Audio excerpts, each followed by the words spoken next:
Welcome to the Sustaining Creativity Podcast. I'm your host, Mari Reisberg. Over the past several years, I've combined my degrees in acting and somatic psychology to share my sustaining creativity techniques with performers. And now I've decided to share it with a bigger audience that includes you. I believe we are all creative, and this podcast is all about that. I'll be interviewing people from all backgrounds, ages, and creativity experiences to share just how creative we all are. Today, I'll be chatting with Jeanne Liedtka, faculty member at Darden School of Business at the University of Virginia and an author, and Natalie Foley, innovator, builder, creator, and author. Please enjoy Jeanne Liedtka and Natalie Foley.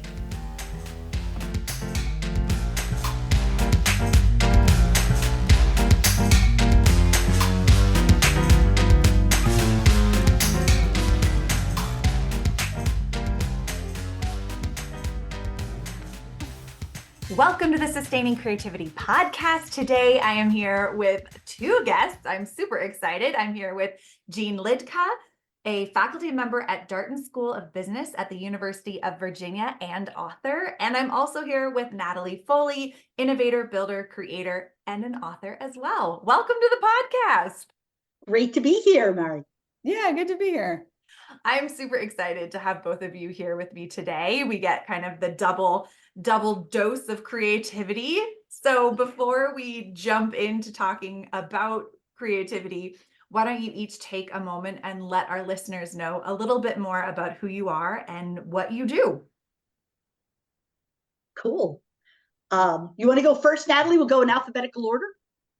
Sure, I can go first. Because mine actually dovetailed, our paths obviously crossed enough to write a book, but it crossed way before the book too. I currently work at Opportunity at Work, which is a startup social enterprise, and our job and our mission is to really rewire the labor market to create alternative pathways for folks who are stars. They're skilled through alternative routes. These are folks who don't have a 4-year bachelor's degree, but have gained tons of skills from community college and military, and then showing up to work every day and doing an amazing job and leaning on those skills that they've learned. And my job is to test new products and services and experiment with them, which is obviously a big part of the book. But before this particular role, I served as CEO for a venture studio and innovation firm called Pure Insight. And our job was to help organizations experiment with new ideas and new possibilities and new programs in the world. And that usually was around nonprofits and private sector and a little bit of government. And how I landed in that role was taking a class with Jeanne Liedtka when I was doing my MBA at University of Virginia at the Darden School of Business. I was looking for toolkits to help me solve the unknown, right? And at business school, you do a lot of cases where there's a lot of really juicy, awesome data at the back of like numbers and your job is to say what they mean and say how to move forward. And so I remember like there was some case around kind of a Hilton versus Marriott, and I was more worried about the fact that Airbnb had just popped up and my friends were choosing to sleep on the couches of strangers.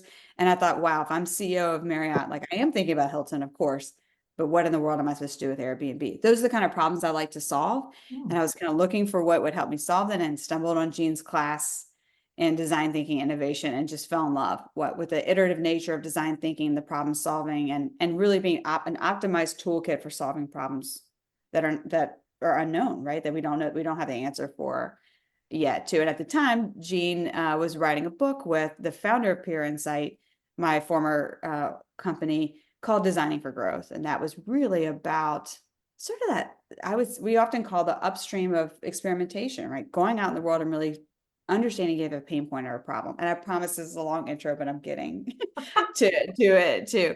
But one of the reasons we wrote the book is what do you do next? You know, after you talk to folks and really uncover this pain point and need, how do you get into reality? And I think, you know, I mentioned before when we were talking before the show, I'm very passionate about getting new ideas into reality, getting them into the real world. And I think that's Jeanne and I had talked off and on in the years of sort of what kind of comes after design thinking to some extent, or what are some of the missing pieces of that as a toolkit, so that creativity and experimentation is not a black box or mysterious, right? We can really give people literally a field book where they can write in and learn more about it. Hence the book that the two of you wrote together. Yeah, so that's a little bit about me, how I know Jeanne, and how the book came to be and why I'm passionate about it. I love it. and the book's title is The Experimentation Field Book. Just putting it out there. And Jeanne, Thank you. give us your intro. How did you get to where you are? Well, I have been a professor at UVA for many, many years now. And, I have the privilege of teaching wonderful students like Natalie. But I was trained as a very traditional business analyst kind of person. My undergrad is in accounting, which does not exactly connote creativity to anybody. Then I went off and was a strategist for a while with the Boston Consulting Group, and so became an academic. And as part of my world, I was teaching managers and students about how to think strategically. And where the clear hole was we had lots of tools and methods for teaching people how to evaluate known choices, but very little about helping them deal with uncertain environments where the alternatives are not obvious and where the data is not available. So I kind of stumbled out of the strategy world and into this whole world of design and design thinking, and got very excited by it, because for me, what that world brought was something I'd never had before as an instructor, and that I'd also never had before as a person.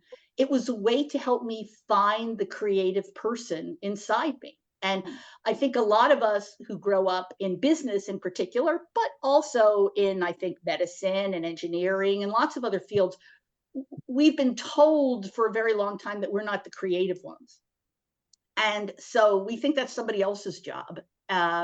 And our job is to kind of wait for the creative people to do their thing and then to kind of make it work, And for me, the message, really my mission, has been to figure out ways to help people like me to find the creative person that they are. And so for a long time, I've taught design thinking. But as Natalie said, what always troubled me was this gap between coming up with a great idea and implementing a great idea.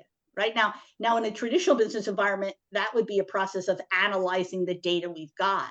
But in an uncertain world, that just doesn't work anymore. I mean, you really have to learn in action through experimentation. And so that was why I think I first got excited about the specific topic of experimentation, which is not just about design, it's also about lean startup and agile software development, and almost any field you can think of.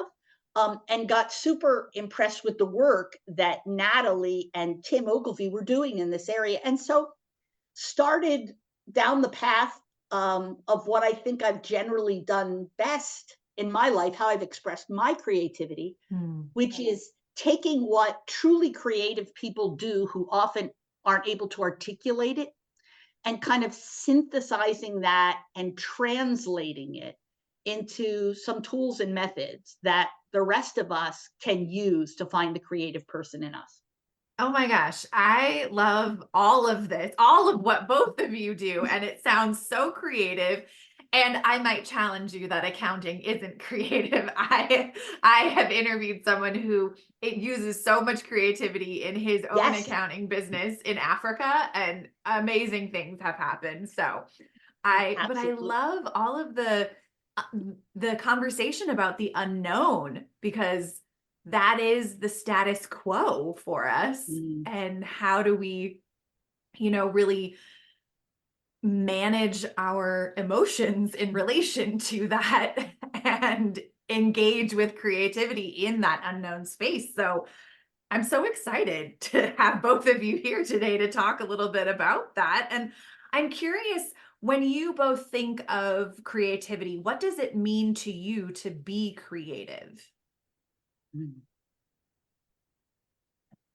Well, for me as an academic and as someone who's basically raised as an analytic person, the way my creativity has always expressed itself is in kind of synthesis, is in not having the creative brainstorms, but kind of taking other people's creative brainstorms and ideas and putting them together in ways that help us solve problems, and in translating those from a teaching perspective into methods and tools that people could use to find that. So when I initially think of creativity, I think of artists and designers and just people who visually express themselves and create these amazing pieces of art and all.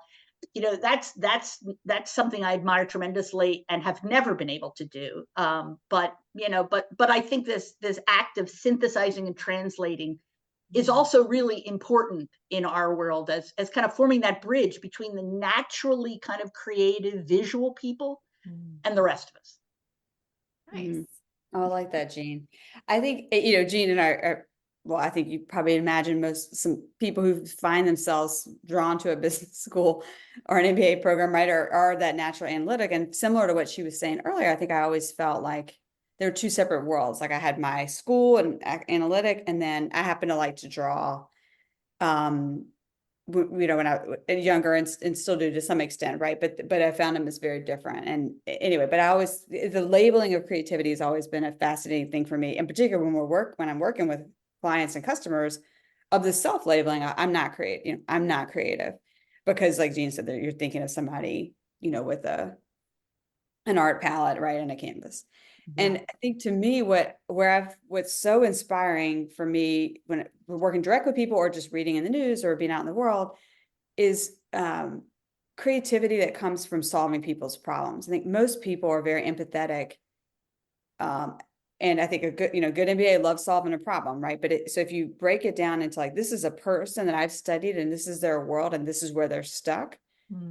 Most people get in there and really get creative about how to fix that thing, and really understand it better. And I think that, this blank slate, let me just come up with some new ideas, is really daunting to human beings, most of us at least.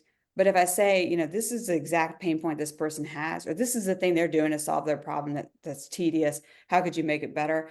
Most people, the creativity that comes at that moment is awesome, right? And you said that too. And I think, when I think about my earlier days, like, my parents weren't artists, or I'd say necessarily overly quote unquote creative in the classical sense, but they were both educators and they were constantly focused on how do I do that, right? And if you're focused on an end goal of like, I'm in my mom's case as a PE teacher, right, I want kids to be exposed to healthier choices and options. Great, then that creativity will come out, right? To me, and I think that's really, I've always found a lot of inspiration in that, and helping people see that. I think what you make me think of, Natalie, is the kind of way that creativity, a form of it, is kind of grounded in the pragmatic, right?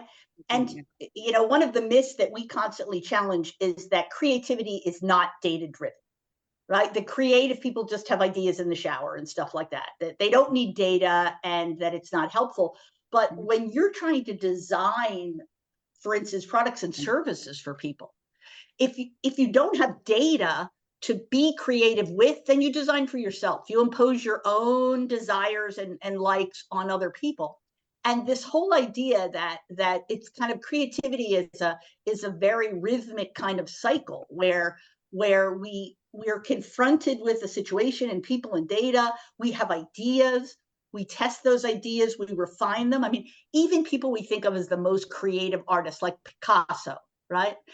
I mean, he used a tremendous amount of iteration and experimentation. I mean, if you look at like Las Meninas, his one of his famous paintings, I mean, in the one museum in Barcelona alone, there must be 40 versions of little pieces of it and big pieces of it, right? All before he produced the final masterpiece that was Las Meninas. So I think, again, there's a lot of myths about creativity and where it comes from and how we can inspire it in ourselves that are just not helpful to people when they're trying to become more creative in the world. Absolutely. I 100% agree with that. The idea that there is a certain gene for creativity that not everyone has, that idea that it's only for performative aspects. And I believe that there is performative components to creativity, and there's everyday components to creativity. So how you get dressed, how you put food on a plate, how you clean your house, how you walk your dog, all can have creative elements and creative aspects to it. I'm really curious, with this book being about kind of experimentation and unknown, what is your relationship to the unknown?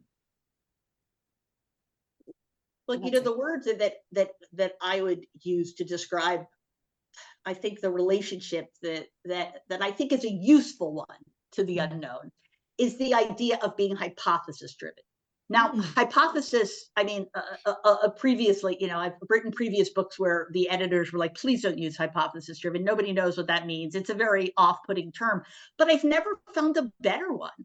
When we live in a world of uncertainty, but we have to act, right? I mean, paralysis in the face of uncertainty is a very human reaction, but in order to solve anything, you have to act without all the data you want and with the full knowledge that you may well be wrong. And how do you act? Well, I think you take the data you've got and you put out a hypothesis about what actions make sense, and then you test them. Right? You treat whatever you think you know with skepticism. And so we look for disconfirming data as well as confirming data. And so we find our way through uncertainty using the only data we've got, which is the data that's the reaction to the action that we've taken. And I think this whole notion, I always used to joke that even though as a business professor, if I ever got the chance to go on Oprah and I could give people one piece of life advice, it would be treat everything you think you know as a hypothesis. And relationships will be better, life will be better, you'll have more money. I mean, all kinds of good things can happen if we just are willing to step back from what we view as truth and call it a hypothesis. Nice. Yeah.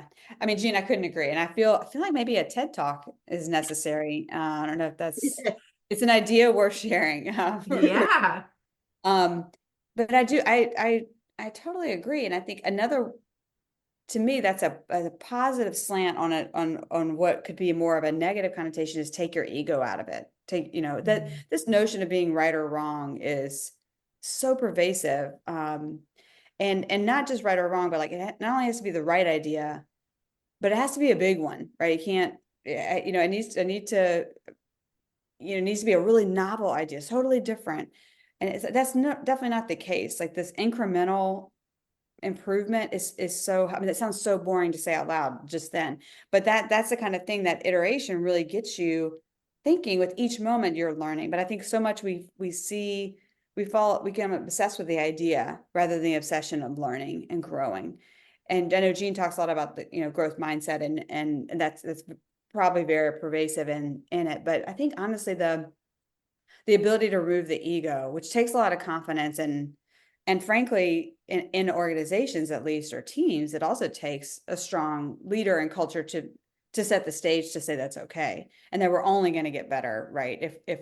If we do lift up the fact that, the failure is not an individual failing. The failure is actually in not even taking the chance, right? Or not looking at what we've learned and iterating on that too. But changing some of these core definitions, I think, are so huge. And it's so, Jeanne, you're so right. Like the fact that hypothesis stays in the world of science, right? And that's a word that can only be used in that context is really missing a lot. I think if, anybody who particularly chooses to be a parent or chooses to engage in a relationship with anybody in their family, right? Like Jeanne said, you can start with any small thing and bring those hypotheses into your everyday interactions with folks. Absolutely. What I'm hearing both of you talk about a lot is curiosity and being open to holding curiosity in your hypothesizing and in your taking chances, if we were to use more of the creative language in that sense. But how do you think people can hold on to curiosity as they get older? Because we know children are curious about everything. And as we get older, we stop asking questions. We stop asking why something is the way it is or how it's working. And I think the two of you have some pretty incredible perspective on this, since this sounds like a lot of what you do. Yeah. Well, in academia, we talk a lot about the dilemma that, we're valued as knowers, people who know a lot of things and are experts and can teach things. But the more you know, often the less you learn.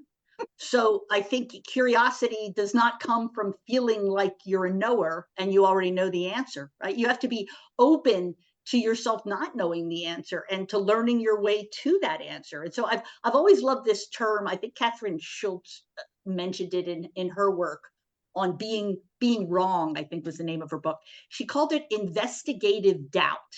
Ooh. And I just love that term because in order to have curiosity, we have to harbor doubt.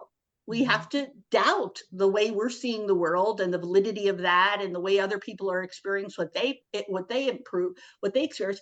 But doubt can be this cynical variety of doubt that kind of stops creativity and undermines it. We're talking about an investigative doubt, which is really about learning. So doubting enough so that I'm open to being proven wrong and I'm actually almost seeking it. But throughout, I'm holding a belief that I can make the world better.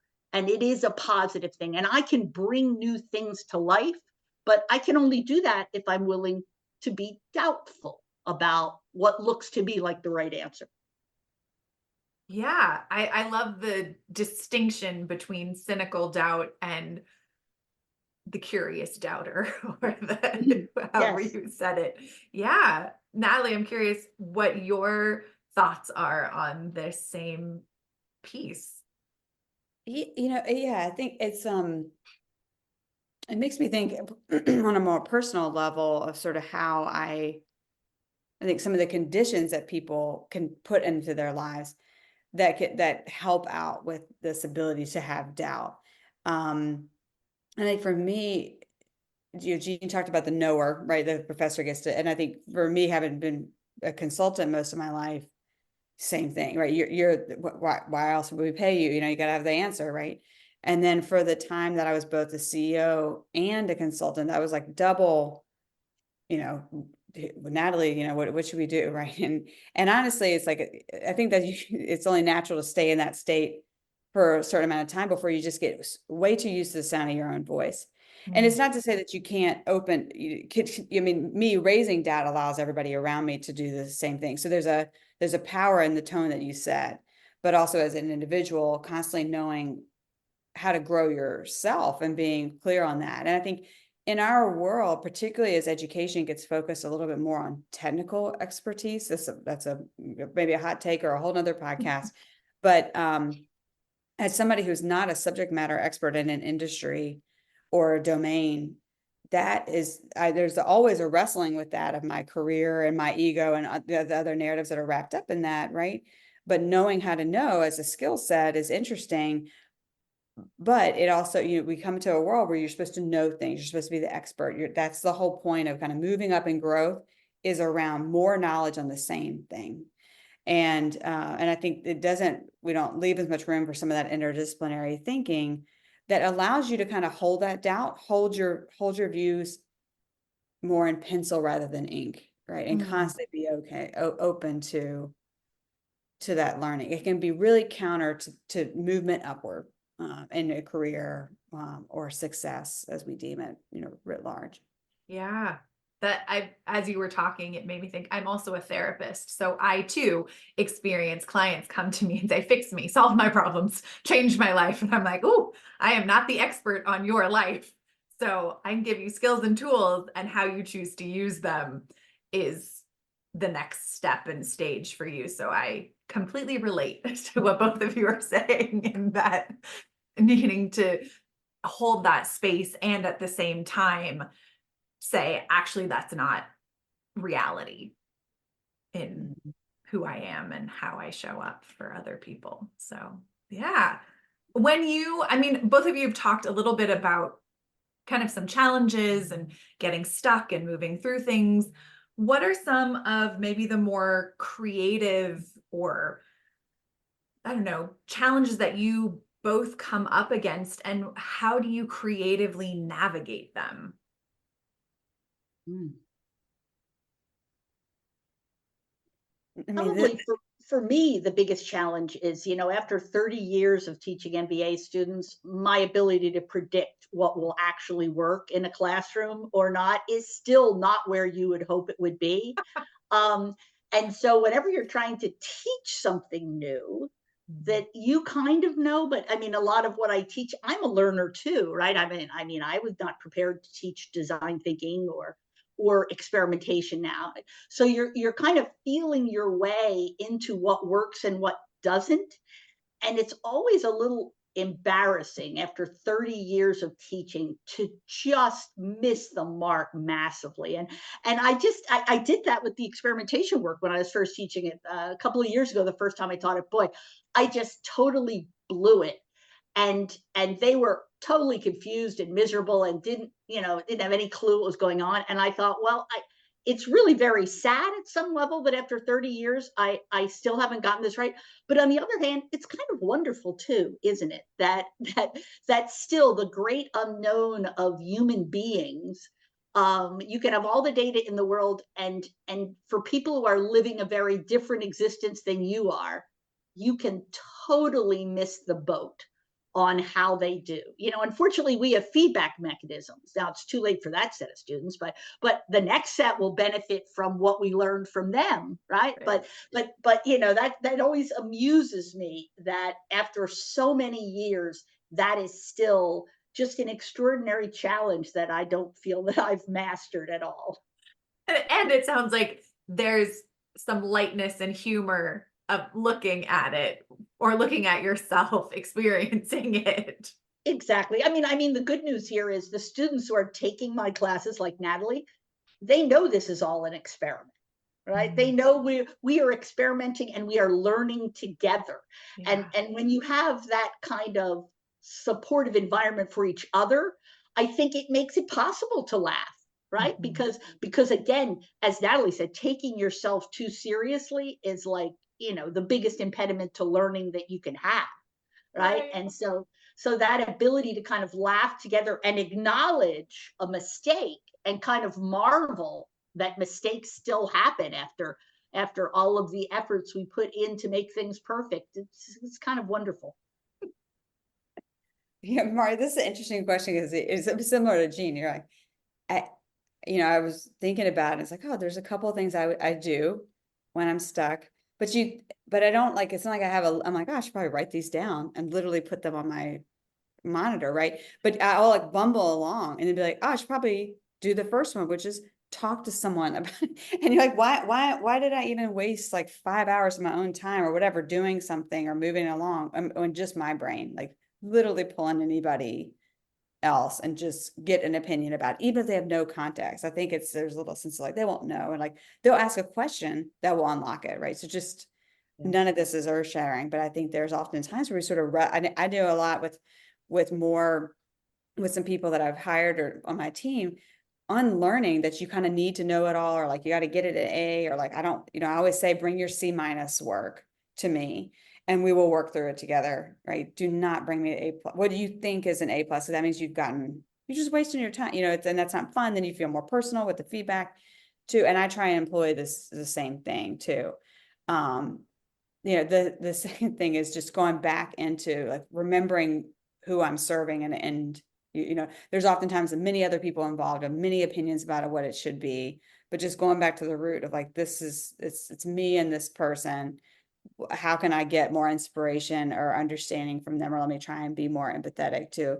And then honestly, some of it, and you could tell this is why I loved writing a book on experimentation, is just start doing it. And you'll learn really quickly where you're missing out.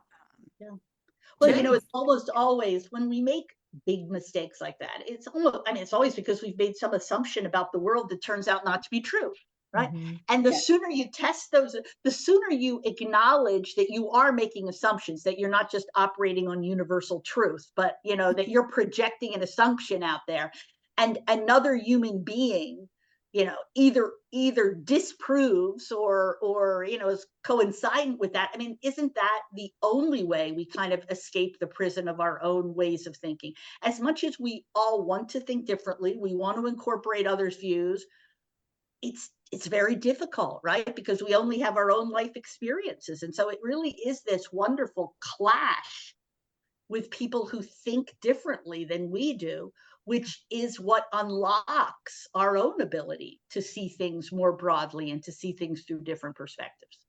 Absolutely. Oh my gosh. We could, I'm sure, talk for hours and hours and hours, but this has been such a treat to have both of you join me. I just have one last question for you. What does it feel like in your body to be creative?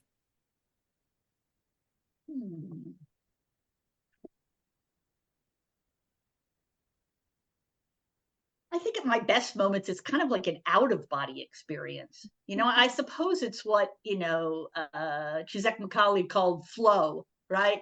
Where, for me, I'm working on a paper, or I'm writing something, or I'm reading something, and suddenly it's like, wow, the new view opens up, and it's like time doesn't exist, and you're just, hunched over the computer, and when you stop hunching, your neck will hurt and your shoulders and all that kind of stuff. But in the moment, you're just kind of caught up in this door opening into a different way of thinking. And it's such a rush when that happens.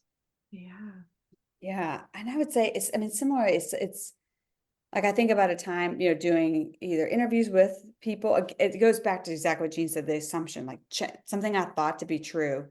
And then you're doing an interview, you're like, what would you do? And they say something that you're like, what in the world? Like, I would have never in a million years predicted that would be said. And it's so fascinating because it's unlocking all these other things. And I think just in that, asking a question and getting somebody thinking completely differently, and it's not different to them. Like, that's their world. I think that's what's so fun about it, right? You didn't ask them to be creative. You just asked them more about themselves, right? And it's kind of almost back to what Jeanne said about the synthesis and the finding patterns and things that you just would have never, if you hadn't left your own ego behind and left your four walls and gotten out and been willing to be proven wrong and find out, as Jeanne said, it is an out of body experience. It's really fueling.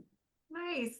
Well, thank you both for taking the time to chat with me. If people want to get your book or learn more about the work that you do, how could they go about doing that? Let's see. Well, I guess it's published by Columbia Business School Press. So you could go to Columbia Business School Press. You could go to Amazon or Goodreads or anything like that, and just look for the Experimentation Field Book. And our goal really was to create a very hands-on experience to walk someone who's completely unfamiliar with how to do experimentation, walk through a project of your own in your own life that makes sense to you. So we're hoping it's helpful. And for people who are teachers, you were creating a lot of teaching materials around it, because I really think this is the skill that we all really need to navigate the kind of future that's in store for us. So hopefully folks will find us. And I'll say the whole point is to kind of democratize creativity and experimentation, not to have it be kept in a black box or think it's inaccessible for folks too. So I encourage people to go check it out for sure. Yeah, well, I will put links to where people can find the book and have easy access. And thank you so much for joining me. I have thoroughly enjoyed our conversation. It's been a lot of fun, Barry. It has been. Thanks, Mari, for facilitating. And Jeanne, it's always fun to talk out loud with you. Hey, we should do something together. We kind of like it.